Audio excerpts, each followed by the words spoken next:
अस्सलाम वालेकुम and welcome back to my channel pharmacology made easy. आज का टॉपिक जो हम कवर करेंगे वो है जनरल एनेस्थेटिक्स के बारे में। इससे पहले हम लोकल एनेस्थेटिक्स कर चुके हैं, अब बारी आई है जनरल एनेस्थेटिक्स की। तो जनरल एनेस्थेटिक्स होते क्या हैं? ये वो ड्रग्स हैं जो कि हमारे पास क्या करती हैं, बॉडी की सेंसेशंस को ब्लॉक कर देती हैं। पेन पेन जो है फील नहीं होता, बॉडी कोई भी किस्म की जो है, तो इंसिजन्स वगैरह सर्जरीज में हमारे पास मोस्टली जनरल एनेस्थेटिक्स इसीलिए देते हैं कि कोई भी सर्जरी वगैरह करनी हो तो मसल मूवमेंट ना हो और पेशेंट को पेन भी फील ना हो और आसानी के साथ हमारा रिलैक्स स्केलेटल मसल्स रहें और इसके साथ हमारे पास जो है तो सर्जरी आसानी के साथ हो जाए, तो उसके लिए दी जाती है। It is a medically induced coma. इसमें क्या हो जाती हैं, रिफ्लेक्सेस, जो प्रोटेक्टिव रिफ्लेक्सेस हैं वो काम करना छोड़ देती हैं, जो कि हम कॉम्बिनेशन में भी ड्रग्स के देने से कर सकते हैं। इसमें हमारे पास इनहेलेंट्स भी आती हैं, आईवी एनेस्थेटिक्स भी हैं, मुख्तलिफ़ किस्म की। डिपेंड करता है ऑन द सर्जरी कि किस तरह की है, उस लिहाज से हम वो वाली एनेस्थेटिक पेशेंट को एडमिनिस्टर करते हैं। अच्छा, ये इसका आगे सबका अलग-अलग मैकेनिज़्म ऑफ एक्शन पढ़ेंगे तो वहाँ पर हम देख लेंगे, मगर मोस्टली गाबा रिसेप्टर्स, क्लोराइड आयंस और एनएमडीए रिसेप्टर्स और ये सारे रिसेप्टर्स इन्वॉल्व होते हैं हमारे पास, जिसकी वजह से ये जनरल एनेस्थेटिक की एक्टिविटी इन रिसेप्टर्स पर होती है in your brain and spinal cord. Classification क्या है? इनहेलेशन एनेस्थीसिया है और एक है आईवी एनेस्थीसिया। इनहेलेशन एनेस्थीसिया वो है जब हम ड्रग्स देते हैं थ्रू इनहेलेशन रूट, यानी सांस के नालियों के जरिए, सांस के जरिए जब हम दें पेशेंट को ड्रग्स, तो वो इनहेलेशन एनेस्थीसिया कहलाएगा। जबकि अगर आईवी वेन्स में लगाई जाए तो उसे इंट्रावेनस एनेस्थीसिया बोला जाता है। इनहेलेशनल एनेस्थीसिया में हमारे पास जो वोलेटाइल एनेस्थेटिक एजेंट्स हैं उसमें ईथर्स, हेलोजिनेटेड हाइड्रोकार्बन्स और गैसियस कंपाउंड्स आते हैं। ईथर्स में मेथॉक्सीफ्लोरेन, एनफ्लोरेन, सीओफ्लोरेन, आइसोफ्लोरेन और डिसफ्लोरेन है। हेलोजिनेटेड हाइड्रोकार्बन्स में हेलोथेन और क्लोरोफॉर्म है, जबकि गैसियस कंपाउंड्स में नाइट्रस ऑक्साइड और साइक्लोप्रोपेन आती हैं। ये सारी की सारी इनहेलेशन एनेस्थेटिक्स हैं। जनरल एनेस्थीसिया और लोकल एनेस्थीसिया का फ़र्क क्या है कि लोकल एनेस्थीसिया हमारे पास सिर्फ एक किसी बॉडी के स्पेसिफिक पार्ट पे जहाँ पर हमने एडमिनिस्टर की है ड्रग, उस एरिया की सेंसेशन को ब्लॉक करेगा। जबकि जनरल एनेस्थीसिया क्या करता है, पेशेंट को अनकॉन्शियस कर देता है, बेहोश कर देता है, उसे अपने इर्द गिर्द का कोई होश नहीं रहता, वो मूवमेंट नहीं कर सकता, उसे कोई पेन फील नहीं होता और उस टाइम पर होने वाली एक्टिविटीज़ में से उसे कुछ भी याद नहीं रहेगा। और इसके साथ हम मसल रिलैक्सेंट्स देंगे तो पेशेंट को फिर सर्जरी में आसानी हो जाएगी।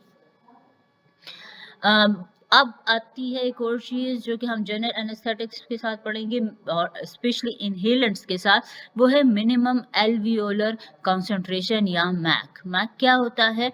हमारे पास minimum concentration of inhaled anaesthetics, inhalation anaesthesia दे रहे हैं उन ड्रग्स की, वो मिनिमम कंसंट्रेशन जो कि स्केलेटल मसल की मूवमेंट को 50% पेशेंट्स में ब्लॉक कर दे।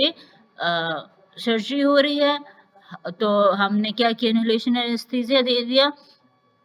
इनहेलेशन एनेस्थीसिया की वो कॉन्सेंट्रेशन कम से कम मिकदार जो कि 50% ऑफ द पेशेंट्स में हमारे पास क्या करेगी, स्केलेटल मसल की मूवमेंट को ब्लॉक कर देगी, बेजान कर देगी उन मसल्स को। सर्जरी के लिए रेडी होगा, इंसिजन यानी कट लगेगा तो वो मसल्स मूव नहीं करेंगे।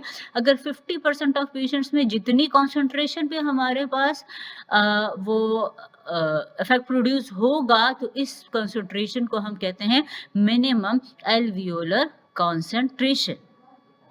अब मिनिमम एल्वियोलर कंसंट्रेशन या मैक जो है, ऑब्वियसली वोलेटाइल लोकल एनेस्थेटिक्स, ये general anaesthetics, but volatile agents जो हैं, इनहेलेंट्स जो हैं, उनमें होता है और ये डिपेंड करता है पेशेंट की एज पर। अच्छा, ये सारी मुख्तलिफ हमारे पास इनहेलेंट्स हैं।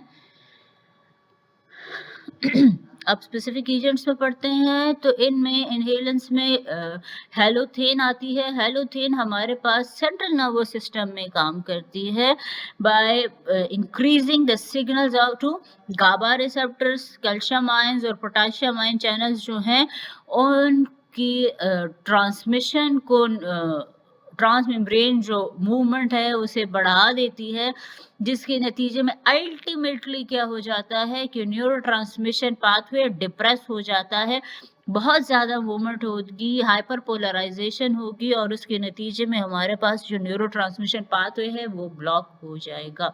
वो अपना इफेक्ट जो है उस डिप्रेस हो जाएगा, उसका इफेक्ट प्रोड्यूस नहीं कर पाएगा। तो जब न्यूरोट्रांसमिशन नहीं होगी तो स्केलेटल मसल्स रिलैक्स होंगे, पेन सेंसेशन फील नहीं होगी और पेशेंट जो है वो बेहोश हो जाएगा। इंडिकेशंस क्या है? इंडक्शन और maintenance of general anaesthesia. General anaesthesia देने में और जनरल एनेस्थीसिया को मेंटेन करने में हम जो है तो हेलोथेन का इस्तेमाल करते हैं। एडवर्स इफेक्ट्स इसके क्या है कि halothane hepatitis, post operative joints, cardiac arrhythmia और पल्मोनरी एडेमा जैसी कंडीशंस कॉज साइड इफेक्ट्स इसके हमारे पास आ सकते हैं। कॉन्ट्राइंडिकेशन यानी जिन कंडीशंस में हेलोथेन नहीं देना उसमें माइस्थीनिया ग्रेविस आती है, एबनॉर्मल हार्ट के रिदम आता है, लो ब्लड प्रेशर है, लिवर के प्रॉब्लम्स हैं, मैलिग्नेंट हाइपरथर्मिया है और इंट्राक्रेनियल हाइपरटेंशन इसमें आती है। नेक्स्ट है इन्फ्लुरेन। इन्फ्लुरेन हमारे पास जो है ये क्या करती है कि ये गाबा ए रिसेप्टर और ग्लाइसिन रिसेप्टर पे बाइंड होके इफेक्ट प्रोड्यूस करती है।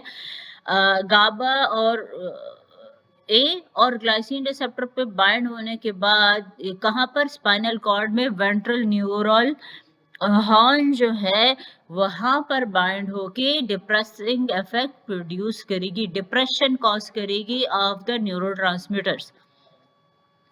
न्यूरोट्रांसमिशन पाथवे जो है उसे डिप्रेस कर देगी, उसे दबाएगी, उसका इफेक्ट जो है वो प्रोड्यूस नहीं कर पाएगा, न्यूरोट्रांसमिशन का इफेक्ट प्रोड्यूस नहीं होगा और पेशेंट बेहोश हो जाएगा।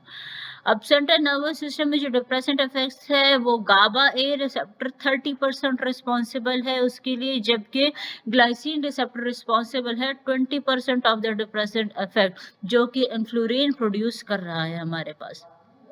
इसके यूजेस क्या है? Induction and maintenance of general anaesthesia है।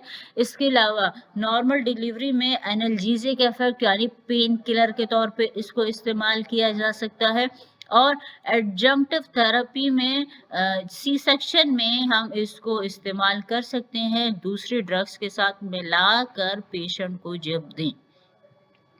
साइड इफेक्ट्स इसके क्या हैं? हाइपरटेंशन है, हाइपोटेंशन है। हाइपरटेंशन ब्लड प्रेशर का बढ़ जाना, हाइपोटेंशन ब्लड प्रेशर का कम होना, स्लो ब्रीदिंग, सांस रुक रुक कर हल्की की आना, लो ब्लड लेवल होता होगा और इसके साथ कार्डिक एरिथमिया हो सकता है। कॉन्ट्राइंडिकेशंस इसकी क्या है कि इस किन कंडीशंस में नहीं देना चाहिए? तो हाई लेवल ऑफ पोटेशियम अगर ब्लड में हो उस कंडीशन में नहीं देंगे, माइस्थीनिया ग्रेविस में नहीं देंगे, सीजर्स हो पेशेंट को, झटके लग रहे हैं उसमें नहीं देंगे और मैलिग्नेंट हाइपरथर्मिया की कंडीशन हो तो उसमें हम पेशेंट को इन्फ्लुरेन नहीं एडमिनिस्टर करते। आईवी एनेस्थेटिक्स में हमारे पास रैपिड एक्टिंग और स्लो एक्टिंग दो क्लासेस हैं। रैपिड एक्टिंग जो जल्दी काम अपना इफेक्ट शो करती है उसमें थायोपेंटाल सोडियम, एटोमिडेट और प्रोपोफॉल आती है, जबकि स्लो एक्टिंग जो कि अपना इफेक्ट शो करने में टाइम लेती है उसमें केटामीन, बेंजोडाइजेपीन्स और ओपियोइड की लार्ज डोजेस में आती है।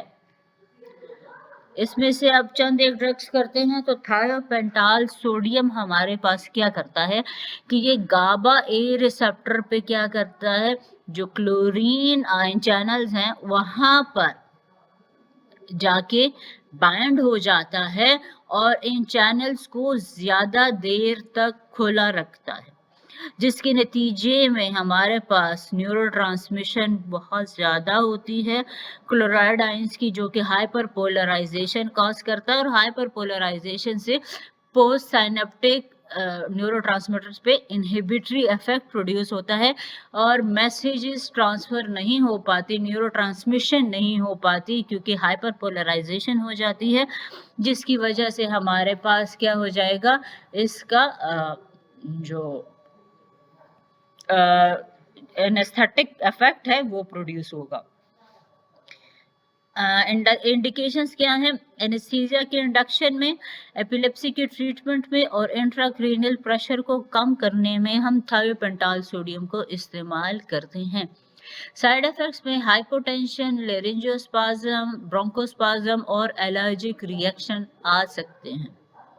कॉन्ट्राइंडिकेशन जिन कंडीशंस में नहीं देना चाहिए, myxoedema, Addison's disease, hereditary liver metabolic disorders में, वेरीगेट पोरफायरिया में, सिग्निफिकेंट एनीमिया हो, माइस्थीनिया ग्रेविस हो, लो ब्लड प्रेशर हो और अगर क्या हो, किसी को सिवियर एस्थमेटिक अटैक्स आते हों तो उन कंडीशंस में हम पेशेंट को थायोपेंटाल सोडियम नहीं देते। नेक्स्ट ड्रग केटामीन है। केटामीन वो ड्रग है जो कि हमारे पास NMDA यानी N methyl D aspartate receptor, opioid receptor, monoaminergic receptor, muscarinic receptor और voltage sensitive calcium ion channels पे काम करती है। ये गाबा रिसेप्टर पे हमारे पास काम नहीं करती। NMDA रिसेप्टर्स पे काम करके हमारे पास ये क्या करती है कि एक्साइटेशन को कम करती है, न्यूरोनल एक्साइटेशन कम हो जाएगी। न्यूरो पोस्ट साइनेप्टिक जो न्यूरॉन्स हैं एंड चैनल्स पे उसका इफेक्ट नहीं प्रोड्यूस होगा कोई भी, तो वो मैसेज ट्रांसफर नहीं होगा, न्यूरो ट्रांसमिशन नहीं होगी क्योंकि NMDA रिसेप्टर पे केटामीन जाके उस एक्साइटेशन को ब्लॉक कर देगा, न्यूरो ट्रांसमिशन जो है वो ब्लॉक हो जाएगी और एनेस्थेटिक इफेक्ट प्रोड्यूस होगा। इंडिकेशन या यूजेस क्या है? इंडक्शन ऑफ एनेस्थीसिया में, इन हाइपोवोलेमिक शॉक में, पीड्स के बच्चों को एनेस्थीसिया देना हो उसमें, और स्मॉल डोज एनाल्जेसिया के लिए यानी पेन स्मॉल डोज में देंगे, थोड़ी मिकदार में देंगे तो ये क्योंकि ओपियोइड रिसेप्टर्स वगैरह पे भी काम करता है तो ये सब पेन किलर के भी फायदा देगा। साइड इफेक्ट्स में क्या आती हैं? हाइपरटेंशन आता है, प्रोलॉन्ग रिकवरी में टाइम लगता है ज़्यादा, सैलिवेशन इंक्रीज हो जाती है, इंट्राक्रेनियल जो हाइपरटेंशन है वो कॉज हो सकती है और हेलुसिनेशन हो सकता है पेशेंट को हो जाए। कॉन्ट्राइंडिकेशन या जिन कंडीशंस में नहीं देना, तो उसमें 3 कंडीशंस हैं। सबसे पहले अगर पेशेंट एलर्जिक हो टू द केटामीन तो उसे नहीं देना, प्रेगनेंसी और ब्रेस्ट फीडिंग में मदर को नहीं देना, और शिज़ोफ्रेनिया के जो पेशेंट्स होते हैं उन्हें हम केटामीन नहीं दे सकते। ओके, आज के लिए इतना ही काफ़ी था। आई होप आपको समझ आई होगी। Kindly like, share and subscribe to my channel for further informative videos on pharmacology. Till then, thank you. Allah Hafiz.